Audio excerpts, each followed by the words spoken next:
Hi student, मैं Brijesh sir. तो आज की इस क्लास में हम लोग मोस्ट रिस्पेक्टेड 20 क्वेश्चन पढ़ेंगे। तो ये हम लोग का क्लास 19-1 होगा। तो सभी स्टूडेंट कॉपी लेके बैठेंगे और सारे क्वेश्चन को साथ में नोट डाउन करते चलेंगे।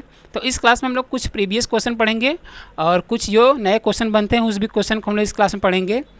तो एक चीज़ सभी स्टूडेंट के लिए, तो जितने भी नए स्टूडेंट इस चैनल जुड़े चैनल सब्सक्राइब कर लेंगे। हमारे ऑफलाइन बैच वाले भी स्टूडेंट अभी तक चैनल सब्सक्राइब नहीं किए, चैनल सब्सक्राइब कर लेंगे ताकि कोई भी नोटिफिकेशन रहे उनके पास तुरंत पहले पहुँचे। तो हम लोग अपने क्वेश्चन पे आते हैं। तो क्वेश्चन पे आने से पहले 1 मिनट, अभी जो सैटरडे को टेस्ट हुआ था, जो भी स्टूडेंट्स आए थे उनका नाम एक बार हम दिखा दें, उसके बाद देन हम लोग क्वेश्चन पे आएंगे। तो अभी सैटरडे में जितने भी स्टूडेंट आए थे सारे क्वेश्चन का रिप्लाई अच्छे से दिए थे। तो फर्स्ट में जाती है निधि राय, जो कि अभी तो इस सैटरडे वाले में नहीं आई थी, बट आती है सारे क्वेश्चन का answer back to back, basic हो या वन लाइनर क्वेश्चन का, सारे क्वेश्चन का अच्छे से रिप्लाई करती हैं। उसके बाद सेकंड पे हो जाती है निधि सिंह, ये भी इस बार सारे क्वेश्चन का आंसर दी थी।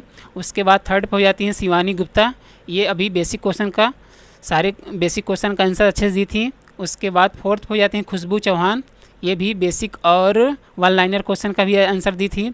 उसके बाद बॉयज़ स्टूडेंट में 5th नंबर पर हो जाते हैं आदित्य शर्मा, जिनका नाम अमन है वैसे, तो ये भी सारे क्वेश्चन का अच्छे से रिप्लाई किए थे। उसके बाद 6th नंबर पर अभिषेक शर्मा, ये भी सारे क्वेश्चन को अच्छे से बताए थे। 7th नंबर पर निखिल शर्मा, ये भी सारे क्वेश्चन का बैक टू बैक आंसर दिए थे इस बार। उसके बाद 8 नंबर पर हो जाते हैं आनंद शर्मा, ये भी सारे क्वेश्चन को अच्छे से बताए थे। तो सभी स्टूडेंट को ऐसे ही करना है, सारे क्वेश्चन को अच्छे से लर्न करके आना है। तो हम लोग अपने क्वेश्चन पे आते हैं। पहले हम लोग क्वेश्चन का मतलब अच्छे समझेंगे, उसके बाद देन आंसर पे हम लोग आएंगे। तो वैसे बहुत इस क्लास में सिंपल क्वेश्चन है, कुछ प्रीवियस क्वेश्चन रहेंगे और कुछ जो नए क्वेश्चन बनते हैं एग्जाम के लिए उस भी क्वेश्चन को हम लोग इस क्लास में पढ़ेंगे। तो हम लोग अपने क्वेश्चन पर आते हैं। क्वेश्चन नंबर फर्स्ट इसमें दिया है, राइटर में वाटर मार्क इंसर्ट करते समय टेक्स्ट की ट्रांसपेरेंसी बाय डिफ़ॉल्ट कितनी होती है। फर्स्ट ऑप्शन दिया 15%, सेकेंड ऑप्शन दिया 100%। अब इसका मतलब क्या होता है, वाटर मार्क ट्रांसपेरेंसी का मतलब हम लोग डिटेल, उसके बाद देन आंसर पे हम लोग आएंगे। तो जैसे हम लोग कोई डॉक्यूमेंट पेज ओपन किए हैं, हम लोग जैसे बैक साइड में देना चाहते हैं कि ये किस टाइप का डॉक्यूमेंट्स है, वाटर मार्क एंगल में देना चाहते हैं। तो जो भी हम लोग फॉर्मेट के माध्यम से वाटर मार्क पेज पर अप्लाई करते हैं वह पूछ रहा है कि बाय डिफ़ॉल्ट कितने फॉन्ट साइज़ में एडजस्टमेंट होता है। कहने का मतलब ये है, तो आप राइटर में वाटर मार्क में इमेज भी लगा सकते हैं और टेक्स्ट को भी लिख सकते हैं। तो बाय डिफ़ॉल्ट कितने % पे अप्लाई होता है स्टूडेंट, 15% पे। तो राइट आंसर क्या हो जाएगा, ए, यानी 15% इज़ द राइट आंसर। तो water mark by default text या इमेज कितने परसेंट पर अप्लाई होता है स्टूडेंट्स, 15% पे होता है। तो इसका ये राइट आंसर हो गया। अब हम लोग क्वेश्चन नंबर नेक्स्ट पे आते हैं, यानी 2 पर। तो क्वेश्चन नंबर 2 को भी अच्छे से देखेंगे, उसके बाद हम लोग आंसर पे आएंगे। क्वेश्चन नंबर 2 दिया है, सेल को फॉर्मेट करने के लिए फॉर्मेट सेल विकल्प मतलब ऑप्शन लाने के लिए किस संयोजन मतलब किस कंट्रोल की का प्रयोग करेंगे। फर्स्ट ऑप्शन दिया Shift+F1, सेकेंड ऑप्शन दिया Ctrl+1। अब इसका कहने का क्या मतलब है, जैसे एग्जांपल मान लीजिए हम लोग कंप्यूटर में एक्सेल या कैल्क सॉफ्टवेयर ओपन किए हुए हैं। अब उसमें हम लोग कोई भी टेक्स्ट लिख दिए हैं। अब उस टेक्स्ट को हमको थोड़ा सा पूरा फॉर्मेटिंग मतलब इफेक्टेड करना है, मतलब जैसे हमको कलर चेंज करना है, फॉन्ट स्टाइल चेंज करना है, उसके बाद थोड़ा सा बोल्ड इटैलिक अंडरलाइन करना है। यह सब सारे ऑप्शन को एक साथ करने के लिए कौन से की का प्रयोग करेंगे, कहने का मतलब ये है। तो सेल्फ फॉर्मेट को लाने के लिए कौन से की का यूज़ करते हैं स्टूडेंट्स, Ctrl+1 की का यूज़ करते हैं। तो राइट आंसर क्या हो जाएगा, बी, यानी Ctrl+1 की इज़ द राइट आंसर। तो सेल फॉर्मेट ओपन करने के लिए कौन सी की का यूज़ करते हैं स्टूडेंट्स, Ctrl+1 की का यूज़ करते हैं। तो Ctrl+1 के माध्यम से फॉर्मेट सेल वाले ऑप्शन को ओपन डायरेक्ट कर सकते हैं। अब हम लोग क्वेश्चन नंबर नेक्स्ट पे आते हैं, यानी 3rd पर। तो क्वेश्चन नंबर 3rd को देखते हैं अच्छे से। क्वेश्चन नंबर 3rd दिया, यदि आप एक शब्द टाइप करते हैं जो वर्ड डिक्शनरी में नहीं है, तो आप उस शब्द के नीचे एक डॉट डॉट डॉट अंडरलाइन दिखाई देती है। फर्स्ट ऑप्शन दिया रेड लाइन, सेकेंड ऑप्शन दिया ग्रीन लाइन। कहने का मतलब क्वेश्चन क्या है स्टूडेंट, जैसे आप कोई मान लीजिए for example MS word open किए हैं। अब आप उसमें कोई एक वर्ड मीनिंग लिखे हुए हैं। एग्जांपल में जैसे आप लिख दिए हैं एप्लीकेशन, तो जैसे कभी कभी मिस्टेक हो जाता है, कभी कभी जैसे हम लोग लिखे APPLIICTAION, अब जैसे डबल आई हो गया। तो जब भी कोई टाइप करते टाइम वर्ड मीनिंग मिस्टेक होता है तो उस केस में रेड लाइन आ जाता है, और यह तो स्पेलिंग एरर होता है। और कभी कभी आप देखते होंगे ग्रीन लाइन आता है नीचे, मतलब जो भी टेक्स्ट लिखे हैं तो वो ग्रामर एरर होता है। तो जब से ग्रामर एरर का मतलब होता है जो कि कंप्यूटर की डिक्शनरी में नहीं है, तब वहाँ ग्रीन लाइन आएगा, और जैसे जो आपसे मिस्टेक होगा वह आपका स्पेलिंग एरर होगा। तो यही इसमें पूछा है कि डिक्शनरी में नहीं है तो उस शब्द के नीचे कौन सी अंडरलाइन दिखाई देगी, तो उस समय रेड लाइन दिखाई देगी। तो राइट आंसर क्या हो जाएगा students? Red line is the right answer. जब भी कोई वर्ड मीनिंग में मिस्टेक होता है तो वहाँ उस केस में रेड लाइन टेक्स्ट के नीचे दिखाई देता है। क्वेश्चन ये पूछा है, तो राइट आंसर क्या हो जाएगा students? Red line is the right answer. अब हम लोग क्वेश्चन नंबर नेक्स्ट पे आते हैं, यानी 4 पर। तो क्वेश्चन नंबर 4 देखते हैं क्या दिया इसमें। क्वेश्चन नंबर 4 दिया है, इन्फॉर्मेशन इनपुट करने के लिए आप माउस जैसे डॉट डॉट डॉट का यूज़ करते हैं। फॉर एग्जाम्पल, कहने का मतलब ये है कोई भी जैसे कंप्यूटर सिस्टम में कोई भी आपको डेटा इनपुट करना है तो आप उस केस में कौन सी डिवाइस का प्रयोग करेंगे। कहने का मतलब ये है, जैसे आपको अपना नाम एड्रेस लिखना है तो आप उस केस में क्या करेंगे, एक कीबोर्ड का प्रयोग करेंगे। तो कीबोर्ड क्या है, एक आपका आउटपुट इनपुट डिवाइस है, तो वही ये पूछा है। तो इन्फॉर्मेशन इनपुट करने के लिए कौन से माउस जैसे इनपुट डिवाइस का प्रयोग करेंगे स्टूडेंट? इनपुट डिवाइस का प्रयोग करेंगे। तो राइट आंसर क्या हो जाएगा स्टूडेंट्स? बी, यानी input device is the right answer. तो जो भी हमारे कीबोर्ड और माउस होते हैं ये हमारे इनपुट डिवाइस होते हैं, और जो हमारा डेस्कटॉप होता है, प्रिंटर होता है, वो आउटपुट डिवाइस होता है। तो कंप्यूटर में किसी भी इंफॉर्मेशन को देने के लिए इनपुट डिवाइस का प्रयोग करते हैं। तो इसका ये राइट आंसर है। अब हम लोग क्वेश्चन नंबर नेक्स्ट पे आते हैं, यानी 5 पर। तो क्वेश्चन नंबर 5 को भी देखेंगे क्या दिया इसमें। क्वेश्चन नंबर 5 दिया, कंप्यूटर में error co dot dot dot भी कहते हैं। फर्स्ट ऑप्शन दिया बग, सेकेंड ऑप्शन दिया नॉट रिस्पॉन्डिंग। तो कंप्यूटर में एरर मतलब जैसे फॉर एग्जांपल आप गूगल से कोई सॉफ्टवेयर डाउनलोड किए, अब उस सॉफ्टवेयर को इंस्टॉल कर रहे हैं, और सॉफ्टवेयर इंस्टॉल होने के बाद बीच में डिस्कनेक्ट हो जा रहा है, मतलब वह क्लोज हो जा रहा है। तो उस केस में एरर को क्या कहेंगे, मतलब जो भी फाइल इनकरेक्ट है उसको क्या आप कहेंगे। कहने का मतलब यही इसमें पूछा है। तो कंप्यूटर में एरर को बग भी कहते हैं। तो राइट आंसर क्या हो जाएगा स्टूडेंट्स? ए, यानी bug is the right answer. तो कंप्यूटर में किसी भी फाइल में एरर आने पर उसको बग कहते हैं। तो राइट आंसर क्या हो जाएगा? Bug is the right answer. अब हम लोग क्वेश्चन नंबर नेक्स्ट पे आते हैं, यानी 6 पर। तो क्वेश्चन नंबर 6 को देखते हैं क्या दिया इसमें। क्वेश्चन नंबर 6 दिया है, जब एक कंप्यूटर में 2 प्रोसेसर लगाए जाते हैं तो उसे डॉट डॉट कहते हैं। फर्स्ट ऑप्शन दिया डबल प्रोसेसिंग, सेकंड ऑप्शन दिया है पैरेलल प्रोसेसिंग। तो जब भी कंप्यूटर के सीपीयू में डबल प्रोसेसर यूज़ किए जाते हैं तो उसे पैरेलल प्रोसेसिंग कहते हैं। तो राइट आंसर क्या हो जाएगा स्टूडेंट्स? बी, यानी parallel processing is the right answer. जब एक सीपीयू में 2 प्रोसेसर लगाए जाते हैं, यानी स्पीड को थोड़ा सा बूस्ट करने के लिए, यानी फास्ट करने के लिए, तब दोनों प्रोसेसर को डबल प्रोसेसिंग नहीं कहेंगे, उसको बोलेंगे पैरेलल प्रोसेसिंग बोलेंगे। तो राइट आंसर क्या हो जाएगा स्टूडेंट्स? बी, यानी parallel processing is the right answer. अब हम लोग क्वेश्चन नंबर नेक्स्ट पे आते हैं, यानी 7 पर। तो क्वेश्चन नंबर 7 देखते हैं क्या दिया इसमें।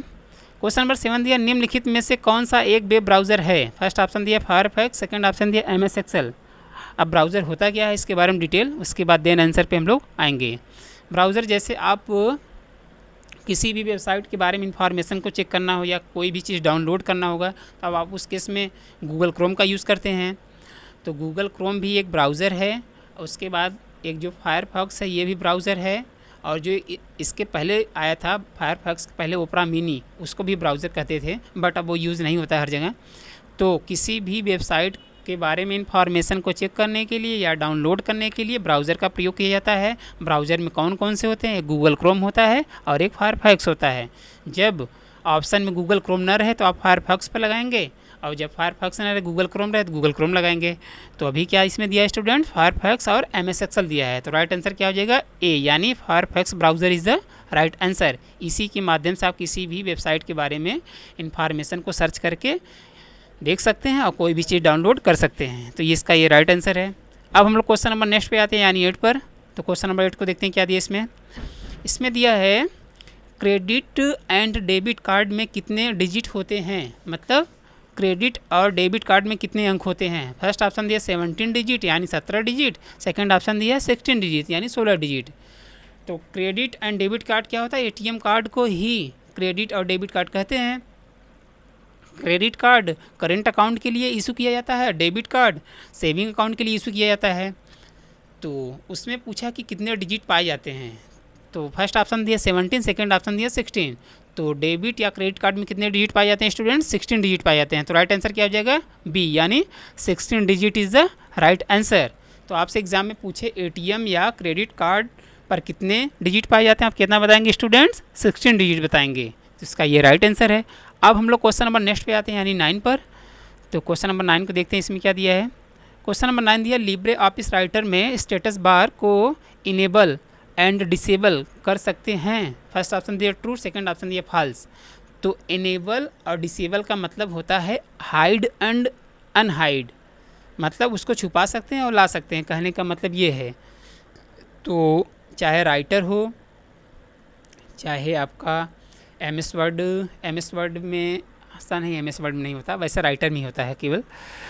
तो राइटर में स्टेटस बार को हाइड एंड अनहाइड कर सकते हैं, वो इसका राइट आंसर क्या हो जाएगा? ट्रू हो जाएगा। और ये जैसे आपसे पूछ दे कि किस मेनू बार में पाया जाता है, तो आप क्या बताएंगे स्टूडेंट्स? ये आपके व्यू मेनू बार में पूछा जाता है। अब थोड़ा सा क्वेश्चन पूछने का पैटर्न चेंज हो गया है, मेनू बार वाइज पूछता है। तो इनेबल एंड डिसेबल किस ऑप्शन में पाया जाता है स्टूडेंट्स? व्यू मेनू में पाया जाता है। और इसको आप मतलब हाइड एंड अनहाइड कर सकते हैं, तो इसको आप कर सकते हैं। तो इसका राइट आंसर क्या हो जाएगा? True is the right answer. अब हम लोग क्वेश्चन नंबर 10 पे आते हैं। तो क्वेश्चन नंबर 10 पे आने से पहले सभी स्टूडेंट से एक छोटी सी रिक्वेस्ट है, जो भी स्टूडेंट इस चैनल से नए जुड़ रहे हैं चैनल को सब्सक्राइब कर लेंगे। हमारे ऑफलाइन बैच वाले भी स्टूडेंट अभी तक चैनल को सब्सक्राइब नहीं किए हैं, चैनल को सब्सक्राइब कर लें, ताकि कोई भी नोटिफिकेशन है उनके पास तुरंत पहले पहुँचे। और सभी स्टूडेंट लाइक तो ज़रूर करके जाएंगे। तो हम लोग क्वेश्चन नंबर 10 पे आते हैं। इसमें क्वेश्चन नंबर 10 इसमें दिया है, फर्स्ट कमर्शियल डिजिटल कंप्यूटर कौन सा था? फर्स्ट ऑप्शन दिया है एनियक कंप्यूटर, सेकंड ऑप्शन दिया है यूनिबैक कंप्यूटर।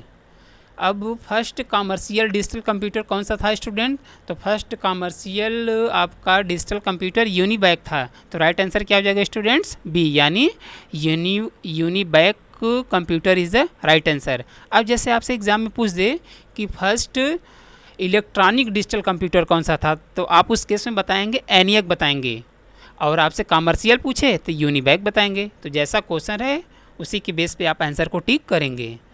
तो कमर्शियल कौन सा हो जाता है स्टूडेंट्स? यूनिबैक। और इलेक्ट्रॉनिक कौन सा हो जाता है स्टूडेंट्स? एनियक कंप्यूटर हो जाता है। तो अभी इसमें कमर्शियल पूछा है, तो राइट आंसर क्या हो जाए? यूनिबैक इज़ द राइट आंसर। अब हम लोग क्वेश्चन नंबर नेक्स्ट पे आते हैं, क्वेश्चन नंबर 11 पे। तो क्वेश्चन नंबर 11 क्या दिया इसमें? क्वेश्चन नंबर 11 दिया है, IDS का फुल फॉर्म क्या होता है? मतलब IDS का फुल फॉर्म नेम क्या है? फर्स्ट ऑप्शन दिया है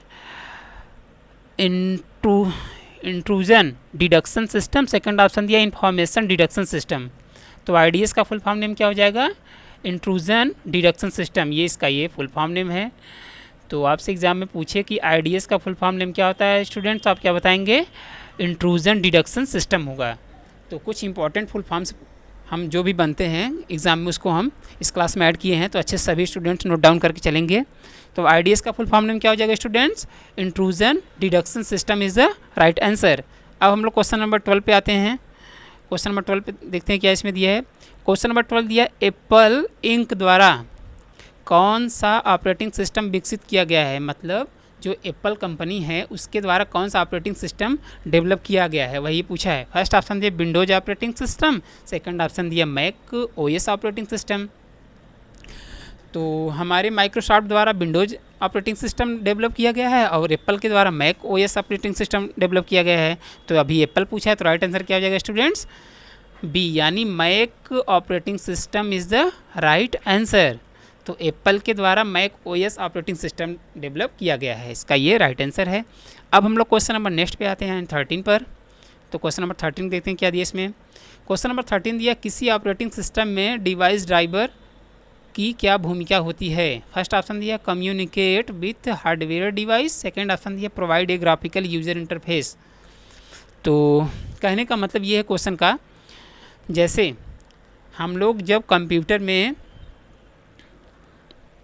विंडोज इंस्टॉल करते हैं, जब तक ड्राइवर नहीं पड़ा रहता तब तक हम लोग किसी भी सॉफ्टवेयर को इंस्टॉल नहीं कर सकते हैं, और ना ही उस ना ही हम लोग जो भी ऑप्शन उसमें दिए गए हैं उसको अच्छे से यूज़ कर पाएंगे जब तक डिवाइस ड्राइवर नहीं उसमें इंस्टॉल किए जाते हैं।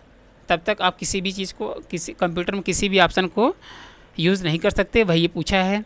तो कंप्यूटर के कोई भी विंडोज ऑपरेटिंग सिस्टम हो, चाहे 10 हो, चाहे 7 हो, चाहे 8 हो, चाहे 11 हो, जब तक डिवाइस ड्राइवर नहीं लगा रहेगा तब तक आप उसमें किसी भी टाइप्स के फाइल्स को ओपन नहीं कर सकते हैं।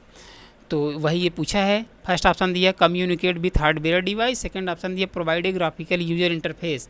तो राइट आंसर क्या हो जाएगा स्टूडेंट्स? ए, यानी communicate with hardware device is the right answer. इसका ये राइट आंसर है। तो अब हम लोग क्वेश्चन नंबर नेक्स्ट पे आते हैं, यानी 14 पर। तो क्वेश्चन नंबर 14 देते हैं।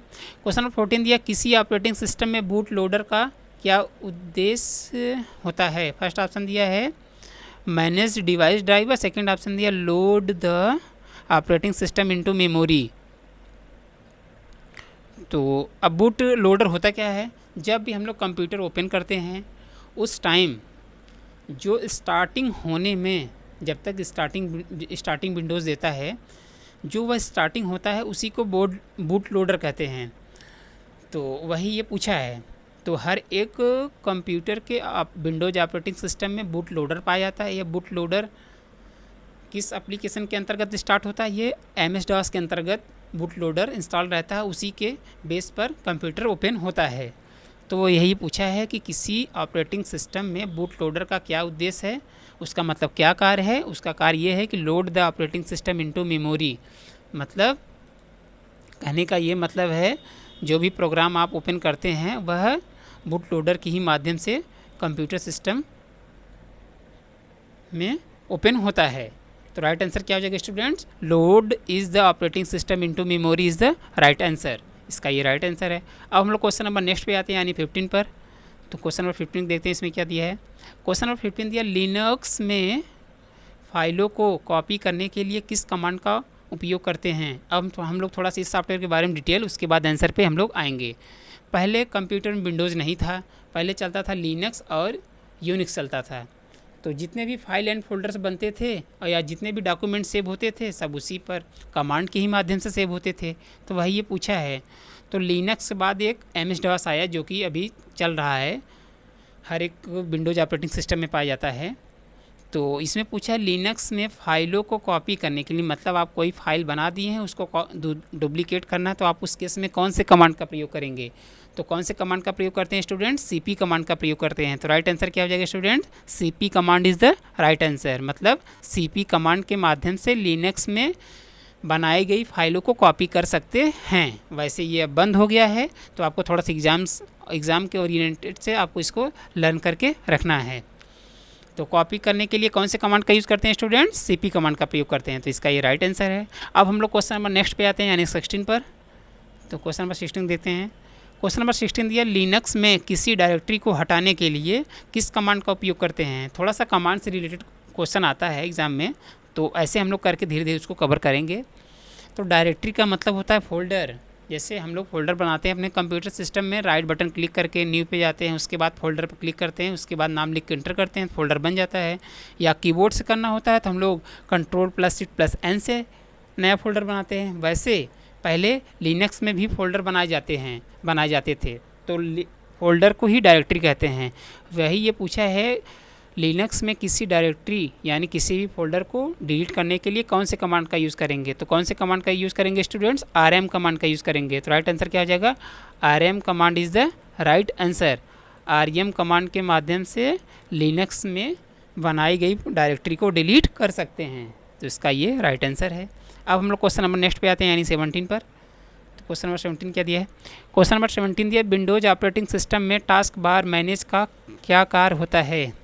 फर्स्ट ऑप्शन दिया है monitor and control running process. Second option दिया मैनेज सिस्टम मेमोरी। तो टास्क बार होता क्या है इसके बारे में डिटेल, उसके बाद देन आंसर पे हम लोग आएंगे।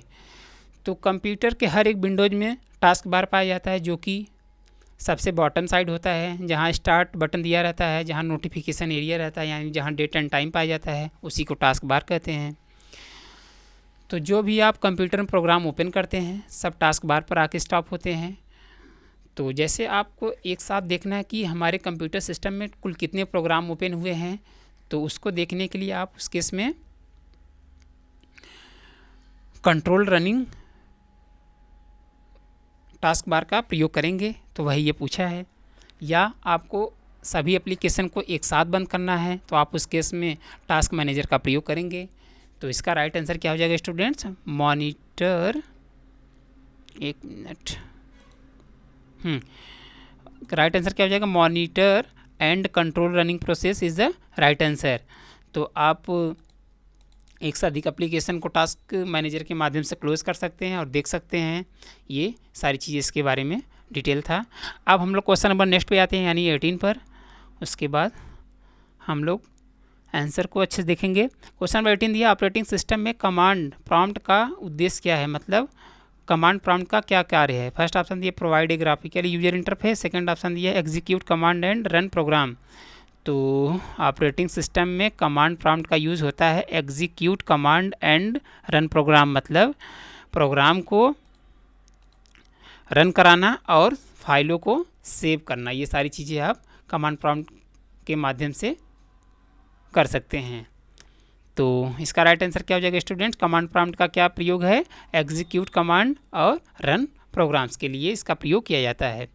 तो इसका ये राइट आंसर हो गया। अब हम लोग क्वेश्चन नंबर नेक्स्ट पे आते हैं, यानी 19 पर। तो क्वेश्चन नंबर 19 देते हैं, क्या दिया इसमें? क्वेश्चन नंबर 19 दिया, यूनिक्स जैसे ऑपरेटिंग सिस्टम में CHMOD कमांड का उद्देश्य क्या है। फर्स्ट ऑप्शन दिया change file permission, second option दिया कॉपी फाइल एंड डायरेक्टरी। तो CHMOD का कमांड का क्या प्रयोग है स्टूडेंट? इसमें आपका यूज होता है चेंज फाइल परमिशन के लिए होता है। तो राइट आंसर क्या हो जाएगा स्टूडेंट्स? ए, यानी change file permission is the right answer. तो इस कमांड का प्रयोग केवल फाइल को परमिशन देने के लिए प्रयोग किए करते हैं। कौन से कमांड का स्टूडेंट? CHMOD कमांड का प्रयोग करते हैं। तो इसका ये राइट आंसर है। अब हम लोग इस क्लास के लास्ट क्वेश्चन पे आएंगे, उसके बाद दिन हम लोग क्लास को क्लोज करेंगे। क्वेश्चन नंबर 20 यानी लास्ट दिया है, किसी ऑपरेटिंग सिस्टम में फाइल सिस्टम का क्या कार्य है। फर्स्ट ऑप्शन दिया कन्वर्ट टेबल, सेकंड ऑप्शन दिया organise and store file on storage device. तो क्वेश्चन कहने का मतलब है कोई भी कंप्यूटर में विंडोज ऑपरेटिंग सिस्टम है, उसमें फाइल सिस्टम का क्या कार्य है। उसमें फाइल सिस्टम का कार्य ये है कि कोई भी डॉक्यूमेंट्स आप इसमें स्टोर करके रख सकते हैं। डॉक्यूमेंट का मतलब इमेज, वीडियोस फाइल, आइडियोस फाइल, उसके बाद PDF फाइल, और उसके बाद कोई किसी भी टाइप्स के डॉक्यूमेंट्स को रखना होगा तो आप उस केस में फ़ाइल का ही यूज़ करेंगे। तो भाई ये पूछा है। तो फाइल सिस्टम का क्या प्रयोग है students? Organised and store file on storage device, मतलब किसी भी फाइल को आप इसमें स्टोर कर सकते हैं। तो इस क्लास का ये लास्ट क्वेश्चन था। आई होप सारे स्टूडेंट को अच्छे से क्वेश्चन समझ में आए होंगे। तो जिस भी क्वेश्चन में डाउट होगा आप कमेंट सेक्शन में उसका रिप्लाई कर सकते हैं। तो ये आज के लिए इतना ही क्वेश्चन। तो एक चीज़ और, जितने भी नए स्टूडेंट इस चैनल से जुड़ रहे हैं चैनल को सब्सक्राइब कर लेंगे। हमारे ऑफलाइन बैच वाले भी स्टूडेंट चैनल को सब्सक्राइब नहीं किए, चैनल को सब्सक्राइब कर लें ताकि कोई भी नोटिफिकेशन रहे उनके पास तुरंत पहले पहुँचे। तो सभी स्टूडेंट लाइक करके जाएंगे तो हमको थोड़ा सा ये पता चलेगा कि स्टूडेंट को अच्छे से क्वेश्चन समझ में आ रहा है। और अपना थोड़ा सा कमेंट सेक्शन में रिव्यू दे देना कि कैसा क्लास लगा। ये सारी चीज़ें आपको करना है। तो आज के लिए इतना ही। थोड़ा सा हम एक बार सभी स्टूडेंट का वापस नाम दिखा दे रहे हैं, कौन कौन से स्टूडेंट इस सैटरडे वाली क्लास में आए थे। उसके बाद दिन हम लोग क्लास को क्लोज करेंगे। फर्स्ट में गर्ल्स स्टूडेंट्स में निधि राय, जो कि इस बार नहीं आए थे, बट जितने भी क्वेश्चन को इसके पहले बताए सारे क्वेश्चन का आंसर बैक टू बैक बताई थी। उसके बाद निधि सिंह, ये भी सारे क्वेश्चन का अच्छे से रिप्लाई की थी इस बार। शिवानी गुप्ता सब सारे बेसिक क्वेश्चन को बताई थी। खुशबू चौहान ये सब बेसिक और वन लाइनर क्वेश्चन को अच्छे से लर्न करके आई थी इस बार। आदित्य शर्मा ये भी सारे क्वेश्चन को बताए थे। अभिषेक शर्मा ये भी सारे क्वेश्चन का आंसर सही दिए थे। निखिल शर्मा ये भी सारे क्वेश्चन का आंसर दिए थे। और आनंद शर्मा भी सारे क्वेश्चन को अच्छे से बताए थे। तो सभी स्टूडेंट अच्छे से सैटरडे वाले क्लास में क्वेश्चन को लर्न करके आएंगे। तो आज के लिए इतना ही। Thank you, bye bye.